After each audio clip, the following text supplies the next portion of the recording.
Chapter 26. Cam. Waiting for his family to arrive made the next 10 minutes of his life feel like an eternity. Finally, he heard the churn of the truck's little four-cylinder engine in the distance. He switched from looking through the optics to leaning into his rifle, aiming it over the top of the wall. He searched for anything that might intend to do harm to his loved ones as they approached the overpass that marked the most dangerous part of leaving Petaluma to head to Sonoma. The truck's engine grew louder and louder until he finally caught sight of the little vehicle traveling up the street, slowly weaving in and out of the stalled vehicles left behind after their electronics were damaged. He had to remind himself to breathe as the vehicle carrying his most precious cargo approached, making far too much noise in his opinion. 50 yards before the truck came abreast their position, Mike made an unnatural sound. He looked at Mike as the Green Beret pulled away from the binoculars and turned to Cam, his face flushed with tension. Cam saw the cause and his heart sank immediately. "Call them off," he said, not bothering to muffle his voice. "Call them back," he repeated even louder as Mike raised his rifle over the wall. A set of lights shone out from under the overpass, and the roar of a heavy diesel engine came to life. "Tim has the radio and he's back at the warehouse, Cam," Mike groaned. Frantic, he wanted to lash out at Mike, but knew the reason he'd left the radio with Tim. "I have to stop them." He got to his feet, only to be hauled back down by Mike. "Stay down, or you'll get everyone killed. What are you going to do? It's probably just a checkpoint anyway. They'll take the truck and send everyone else packing on foot." He strained against Mike's grasp, both men refusing to relent. Finally, Cam lowered himself slowly back down to his knees and peered over the top of the wall. His mind raced as he heard the truck's engine pitch change. Jim had undoubtedly spotted the headlights from the vehicle now pulling out from under the overpass. The emerging APC had been hidden out of both Mike and Cam's view. There must have been a scout lying in the brush who'd alerted his team of the approaching truck.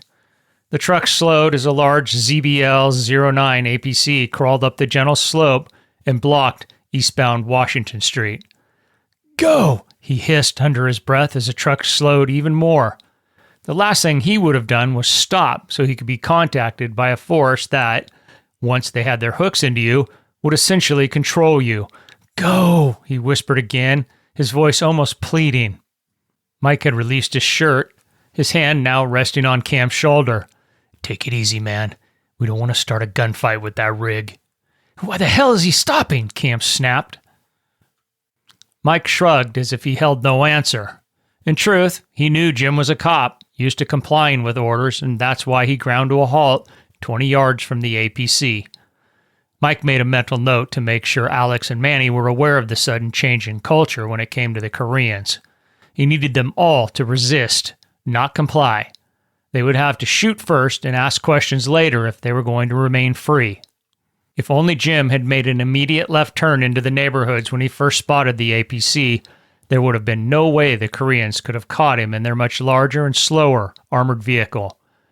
The businesses and homes would have shielded the Toyota from any incoming fire, and Jim could have returned to the warehouse. Everyone there would have regrouped to figure out a safer way to get Jen and the kids to Sonoma. But Jim hadn't made that turn. As the Toyota truck came to a stop, they could hear an accented voice shouting in English, ordering the occupants of the truck to dismount. Cam lurched to his feet when Jen and the kids stepped out of the truck, but Mike was ready and wrestled him down to the roof's surface, wrapping his arms around him in a giant bear hug. "You're gonna get them and yourself killed. Think this through, man. You run out there shooting, and they'll cut everyone to ribbons with the heavy up top." Cam knew the heavy was a 12.7mm machine gun on top of the APC. He also knew the ballistic capability of the weapon's projectiles. The gun could cut through the building they were on top of as easily as pushing a hot ice pick through cotton candy. "Okay, all right, let me up," he sputtered. Mike slowly rolled his weight off of Cam's smaller frame and allowed him to get back to peer over the wall as the KPA soldiers approached Jim and the Griffin family. The first soldier to reach the four spun Jim around and shoved him roughly from behind. Jim stumbled forward, then stood his ground, turning to glare at the smaller KPA soldier. The soldier swung his rifle's butt up and into Jim's face, felling the man with a single, vicious blow. Jen's scream echoed across the quiet night, and Cam could hear his daughters whimpering once Jen's initial scream trailed off. "Geez, if you're going to comply, do it all the way," Mike groaned after Jim hit the ground. The second KPA soldier closed on Cam's family, rifle raised as they huddled together. Jen drew the children to her side with shaking arms. The KPA soldier jerked his rifle's business end in the direction of the APC and began herding Jen and the children towards the large armored vehicle. Jim remained face down in the street. Cam studied his prone figure, wondering if he was seriously injured or if it was an act. The KPA soldier who had struck him down prodded his prone figure, then called over his shoulder to the retreating man who was guiding Jen and the children away. A third voice called out loudly from the APC, speaking Korean. Without warning, the first KPA soldier leveled his QBZ-191 rifle at Jim's defenseless body and fired 3 rapid rounds into his still form. Again, Cam felt Mike's staying hand on his arm as both men watched in horror at the senseless killing of an unarmed man. These animals had shot him dead in the street like a dog. "My wife and kids, man, I've got to get to them, Mike," Cam begged again, pushing against Mike's restraining hand. "Not now, bro. You'll get them killed."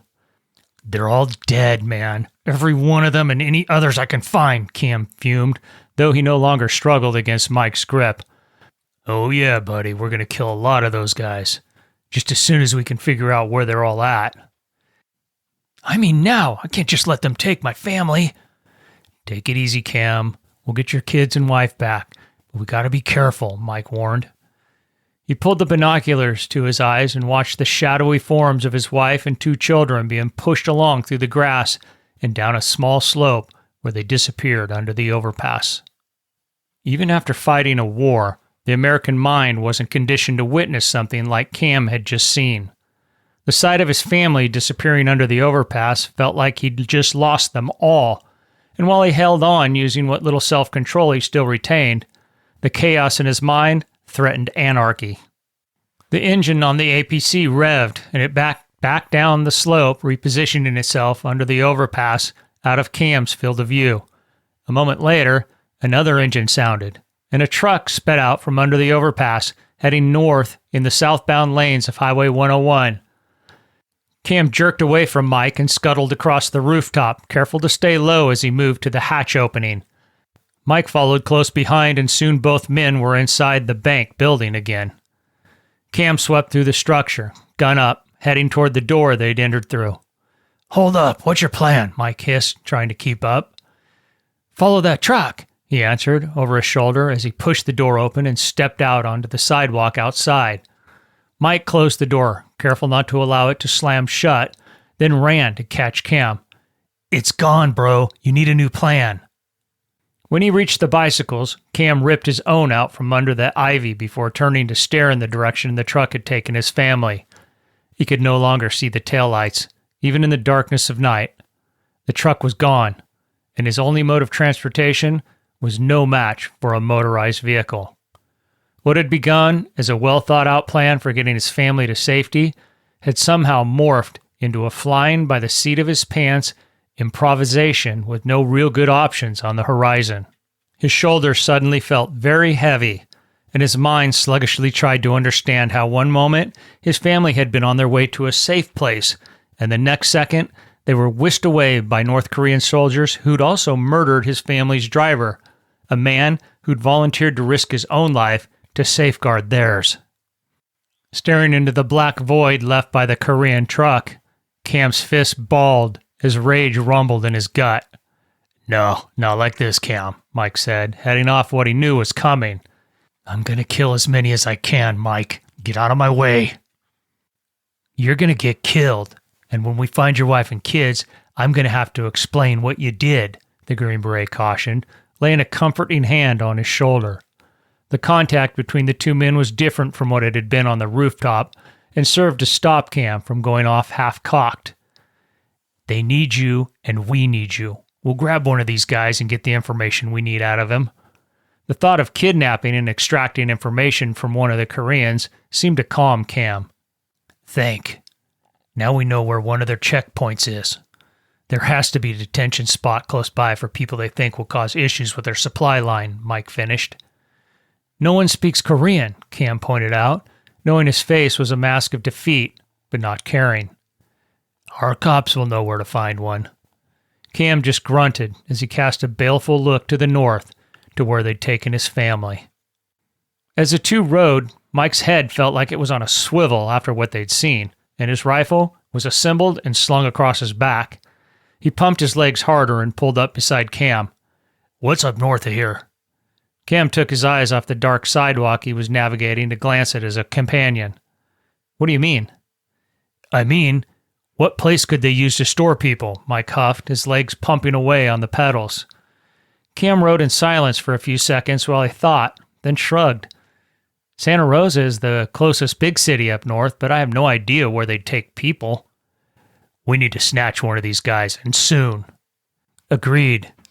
Cam's heart felt heavy, and his mind was a whirl with a legion of what-ifs surrounding the welfare of his family.